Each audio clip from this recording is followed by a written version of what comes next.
Hello दोस्तों, आपका lecture number 3 है बीएससी 5th सेमेस्टर मैथमेटिक्स। आपका जो चैप्टर है वो आपका है फंडामेंटल फॉर्म्स। ये जो आपका बुक है उसका नाम है differential geometry and tension analysis.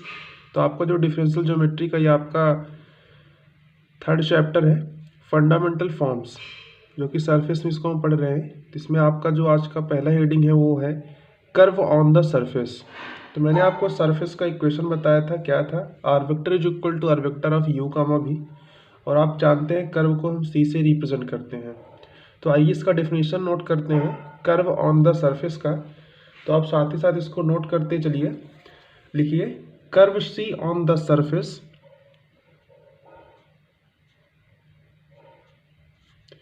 Curve C on the surface, curve C on the surface. ये आपका सरफेस क्या हो जाएगा, ये आपका हो जाएगा R vector is equal to are vector of you comma we is the locus of point, is the locus of point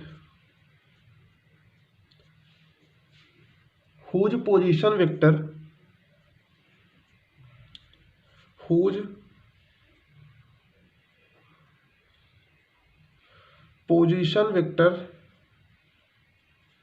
क्या होगा, is a function of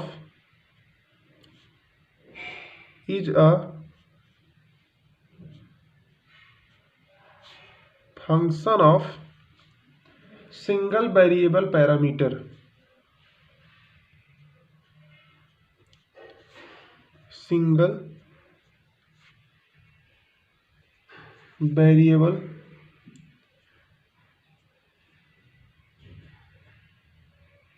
parameter. तो यही आपका डेफिनेशन होता है curve on the surface. Curve C on the surface R is equal to R of you comma we is the locus of point, जिसका position vector क्या होना चाहिए, एक टाइप का फंक्शन होना चाहिए और वो सिंगल वेरिएबल पैरामीटर का होना चाहिए। तो ये आपका डिफिनेशन हो गया कर्व ऑन द सरफेस का। तो अगर ये चीज सिंगल वेरिएबल पैरामीटर है तो दस आपका जो यहाँ पे सरफेस का इक्वेशन हो जाएगा, कैसे हो जाएगा, R vector is equal to, ये आपका u कामा टी हो जाएगा और ये आपका v कामा टी हो जाएगा। दोनों सिंगल वेरिएबल पैरामीटर के हो जाएंगे। यहाँ पे आपका जो t है वो बीइंग पैरामीटर है। तो 10 आपका जो ये सरफेस का इक्वेशन है R vector is equal to होगा R vector of u of T और कामा v ऑफ टी। ये क्या होगा, यहाँ पे आप नीचे लिखिए is the equation of, is the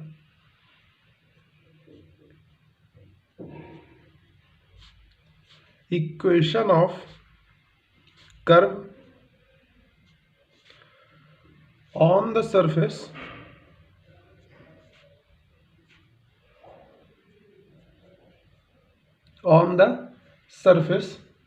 वो सरफेस का इक्वेशन क्या होगा, R vector is equal to are vector of you comma V where T being parameter,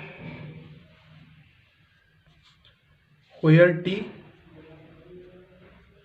being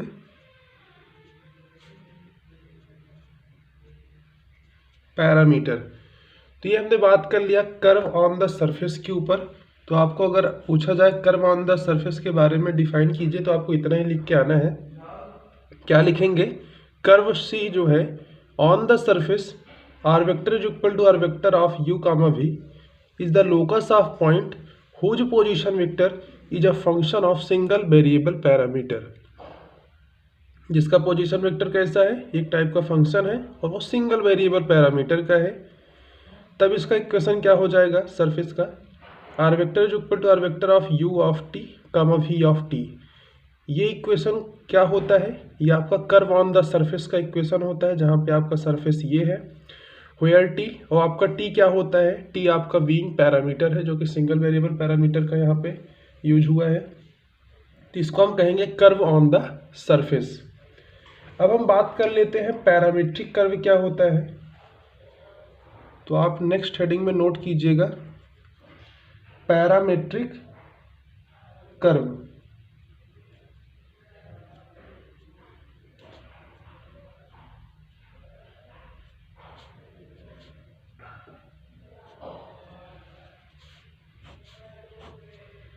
आपका जो नेक्स्ट हेडिंग हो आपका है पैरामेट्रिक कर्व। तो आइए इसका डिफिनीशन नोट करते हैं।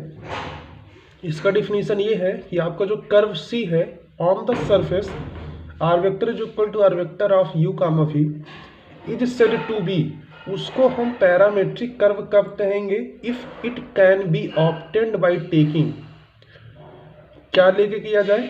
या तो फिर u को उसमें कांस्टेंट कर लिया जाए या फिर v को कांस्टेंट कर लिया जाए, तब उसको हम कहेंगे पैरामेट्रिक कर्व। तो आइए इसका डिफिनीशन यहाँ पे नोट करते हैं कैसे होगा। स्टार्टिंग हम उसी तरह से ही करेंगे। Curve C on the surface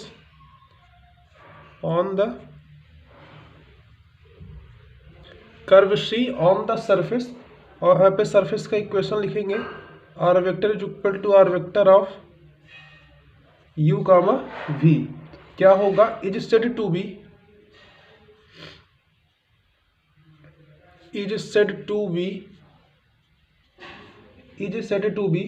parametric curve होगा।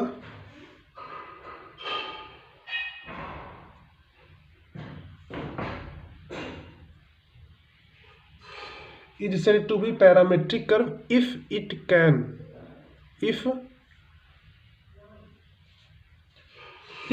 बी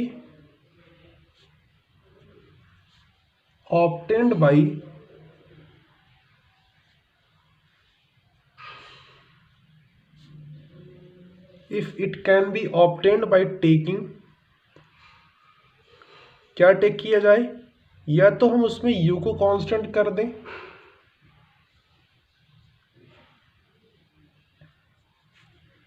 और या फिर हम उसमें क्या कर दें, v को कांस्टेंट ले लें।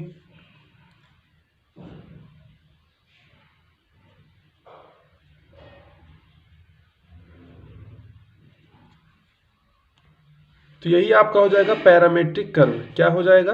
कर्व सी जो है on the surface are vector is equal to are vector of you comma we is said to be parametric curve, इसको हम पैरामेट्रिक कर्व कहेंगे इफ यदि it can be obtained by taking, क्या take करना पड़े? या तो हमको u को कांस्टेंट करना पड़े या फिर v को, दोनों में से कोई अगर एक भी हो रहा है तो उसको हम कहेंगे पैरामेट्रिक कर्व कहेंगे।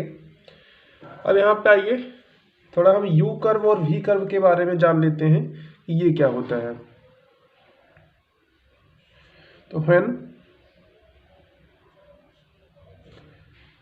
आपका जो u है वो क्या है? कांस्टेंट है, और इसको हम यहाँ पे c से रिप्रेजेंट करेंगे, तब आपका जो यहाँ पे सरफेस का इक्वेशन होगा वो आपका हो जाएगा c कामा v हो जाएगा। जब हम u को कांस्टेंट लेंगे और इसको हम c के इक्वल टू लेट करेंगे तो आपका जो सरफेस का इक्वेशन आर वेक्टर होगा वो r vector of c comma v होगा। इसको हम क्या कहेंगे? Is called v curve. Is called, तो ये क्या कहलाएगा? v कर्व कहलाएगा। Is called v curve for विच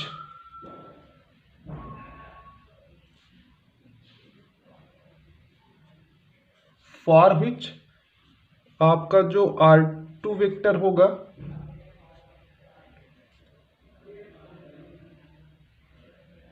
वो del r upon del v के बराबर होगा। Is called tangent vector on v curve.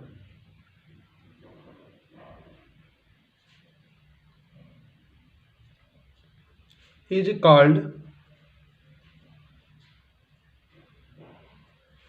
Tangent vector on v curve.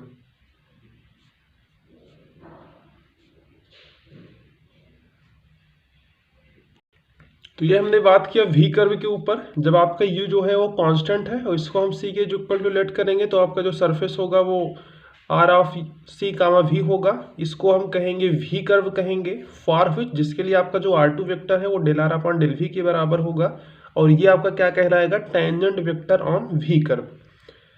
दूसरे कंडीशन में हम देखते हैं जब आपका क्या हो, वी को हम कांस्टेंट करते हैं, तो हेन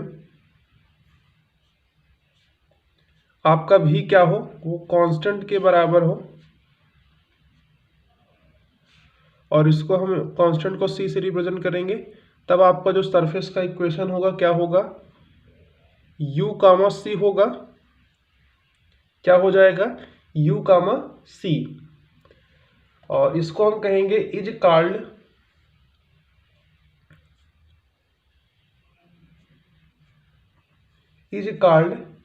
ये क्या कहलाएगा, u कर्व कहलाएगा, तब इज कॉल्ड u कर्व, तब इसको हम क्या कहेंगे, u कर्व कहेंगे, फॉर विच इसके लिए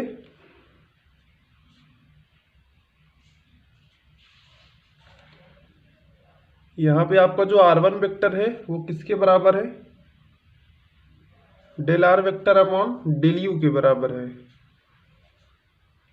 और ये आपका कहलाएगा is called tangent vector on u curve, is called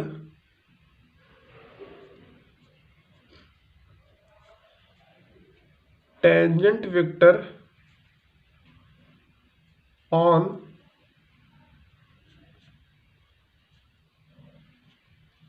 is called tangent vector on u curve कहलाएगा। तो ये दो कंडीशन हो गया, जब हमने u को कांस्टेंट लिया तो इसको हम v कर्व कहेंगे, और जब हमने v को कांस्टेंट लिया तब इसको हम कहेंगे u कर्व।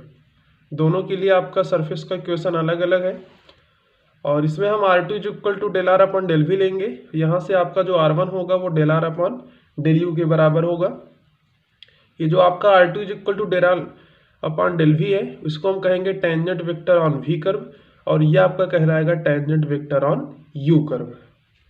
अब हम लास्ट में एक हेडिंग पढ़ेंगे, वो है आपका differential equation of parametric curves, जहाँ पे आपका u जो है कांस्टेंट है और आपका v जो है वो कांस्टेंट है। तब उसका डिफरेंशियल इक्वेशन क्या होगा पैरामेट्रिक कर्व्स का, आपका हो जाएगा डेल u इंटू में डेल v जो है वो आपका 0 के बराबर होगा। इसी को हम कहेंगे differential equation of parametric curves, फिर आपका जो u है वो कांस्टेंट है और आपका v भी कांस्टेंट है। तो आइए डिफरेंशियल इक्वेशन सबसे पहले तो हेडिंग नोट कर लेते हैं। तो हेडिंग सबसे पहले आप नोट कर लीजिए, हेडिंग यहाँ पे क्या डालेंगे, differential equation of parametric curves, u is equal to constant and v is equal to constant. देखिए हेडिंग में आपको यही चीज लिखना है, क्या है, differential equation of parametric curves, u is equal to constant and v is equal to constant.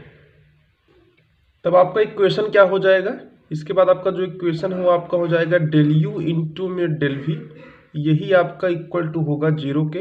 इसी को हम कहते हैं differential equation of parametric curves, जहाँ पे आपका u क्या है कांस्टेंट है और v क्या है कांस्टेंट है। तो del u into del v जो है वो आपका 0 के बराबर होगा।